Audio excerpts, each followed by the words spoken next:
Hi, my name is Liana Moolman. I'm a chartered accountant and I am currently the CFO at the Road Traffic Management Corporation, and I'm here to make a difference. My role at the company is very integrated. I'm in charge of the entire supply chain of the entity, and then the assets fall under me, the entire financial statements fall under me.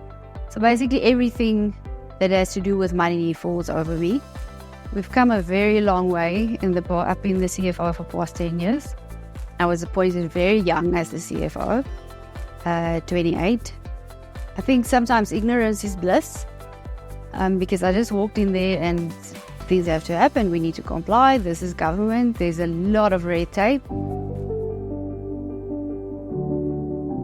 10 years later, we have launched some magnificent projects and partnerships, and like your online motor vehicle license renewal straight onto NATIS. We launched in 2022.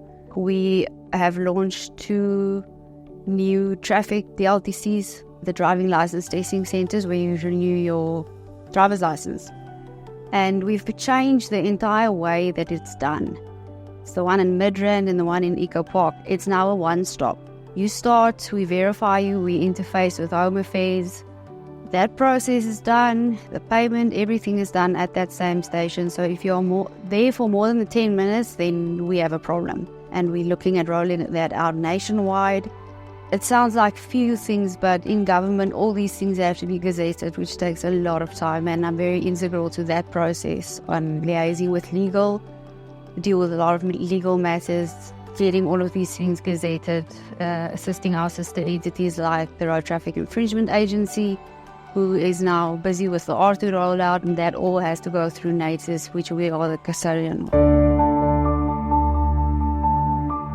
We have grown from a company of 300 when I started, and we are now sitting at, excluding our training academy, 1,200 employees.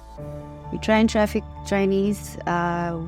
We have developed the traffic module and course from an NQF level 4, which is a 1-year qualification, to a 3-year, which is equivalent to a diploma on NQF 6. And we have a college which we have revamped, and we are about to move in there. So we train the traffic officers not to just be traffic officers anymore, but to also understand the criminal law and those things which are not integrated in the NQF 4. We are doing a lot of youth employment, and we're doing a lot of projects with TUT. Even at our college now, we have partnered with TUT to assist us with running the canteens through their hospitality unit. So what they're going to do is they're going to send us interns as well as a small management team to also get that workplace skills development. So it's very exciting, because when people go out there, the people who need to employ them is looking for experience, and we have enabled that environment to give people experience.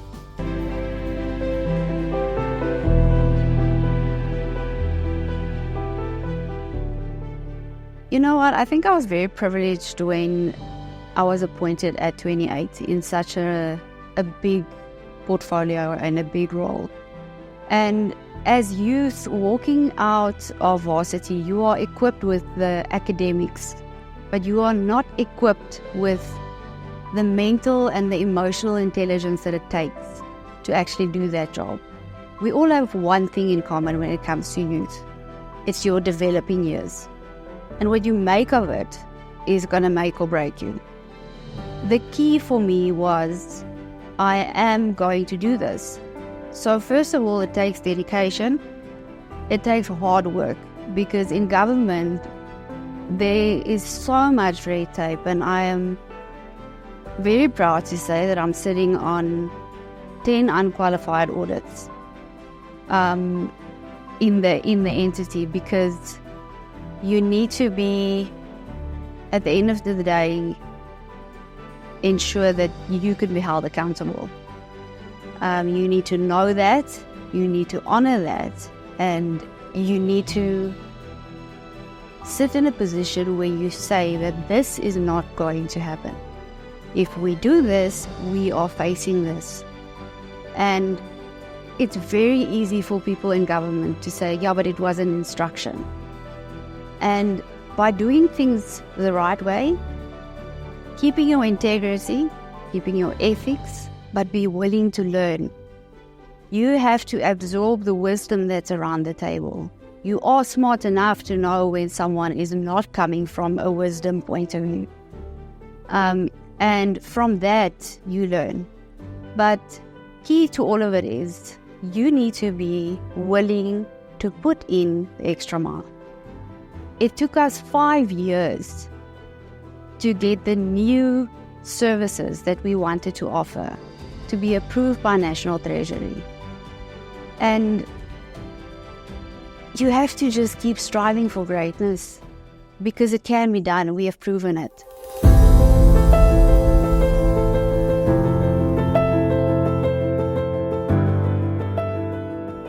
For us, a very big factor is pulling out the fraud in the system. Which when initially we looked at it, I thought, but this is going to take us, am I going to live to see this?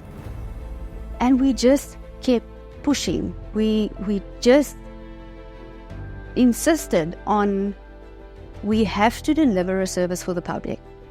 It has to be easier for the public. We are not here to serve the RTMC. We are here to serve South Africa. Definitely wasn't done in a day because we had to develop and work with other people. You have to get your regulations in order. You have to procure those things. If you speak procurement, you're already looking at a very significant timeline.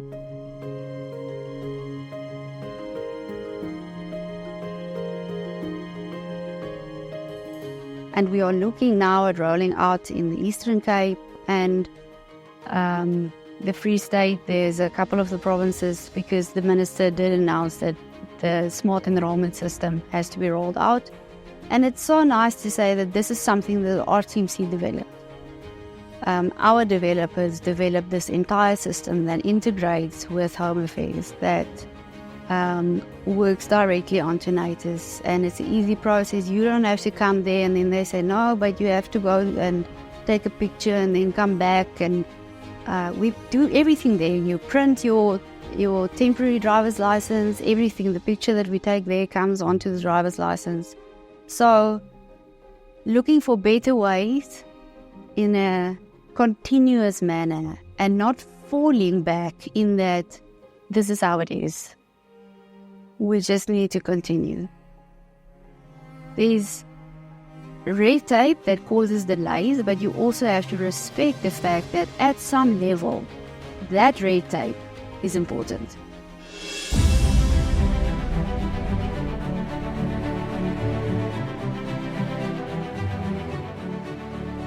With every signature that you make, you do it with the grace of God and with your intelligence, and that feeling that you get that something here is not right. Investigate it, look at it, because we know that the system is tainted. And there's definitely opportunities in government for CAs, but you have to know you're going to work. But you also have to know the joy that comes when you hear that even for one citizen, you made the service easier. And that for me is very rewarding. Besides my job as a CFO at RTMC, I also serve on the school governing body of my kids' school, where also what I've learned in government has assisted me a lot, because there is a lot of a hybrid between private and government. You still need that. It's a C-stream school, so there's still that integration. All my off time goes into my family. My kids, my husband, my mom, my sister, it goes into family, it goes into when you have off time, spend quality time with my kids. It's quality over quantity. Being a CA has definitely brought a wide variety of knowledge that you're not going to get outside of being a CA. You learn how important ethics is. You learn how important integrity is. It's not easy becoming a CA. So you stand to lose a lot if you do things that you shouldn't be doing. And are you willing to give that up? Heck no. I am not willing to give up anything that's going to jeopardize my CASA qualification. Not everyone who go to study BCom accounting becomes CAs. We know that. I mean, our first day at varsity, the lecturer said to us, look left, look right, only one of the three of you are going to be CAs.